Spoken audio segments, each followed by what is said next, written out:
দেখুন, সাবেক বিপি নুরুল হক নূর একটা দলের প্রধান, তাকে কিভাবে সেনাবাহিনী এবং পুলিশেরা আক্রমণ করতেছে, তার মৃত্যুর সাথে পাঞ্জা লড়তেছে। দেখুন,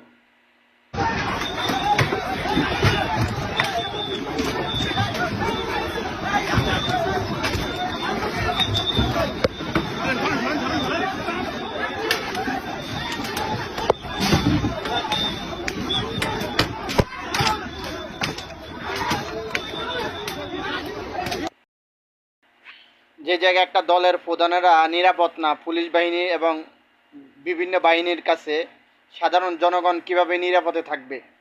তাই মাননীয় ডক্টর ইনু সাহেব, আপনি ব্যর্থ হয়েছেন। তাই অতি দ্রুত আপনি পদত্যাগ করুন। যেই দেশের বাহিনীর কাছে কোনো সাধারণ জনগণ এবং বিভিন্ন দলের প্রধানেরা নিরাপদ না, সেই বাহিনী দিয়ে আপনি জাতীয় নির্বাচন কিভাবে আশা করেন? তাই আমরা জাতীয় নির্বাচন আমরা চাই না।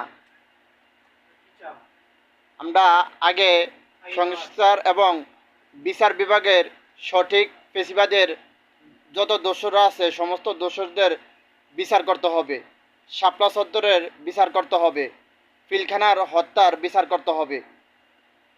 আপনি এখনও ব্যর্থ হয়েছেন, তাই আপনি অতি দ্রুত পদত্যাগ করুন। আর নুরুল হক নূর বিপির যারা আক্রমণ করছে, অতি দ্রুত তাদের বিচারের কাঠগড়ায় দাঁড়া করান। আপনি সর্ব জায়গায় ব্যর্থ হয়েছেন, তাই জনগণ আপনাকে আর চায় না। অতি দ্রুত আপনি পদত্যাগ নেন, না হয় দেশে আরেকটি আন্দোলনের ডাক চলে আসবে অতি দ্রুত।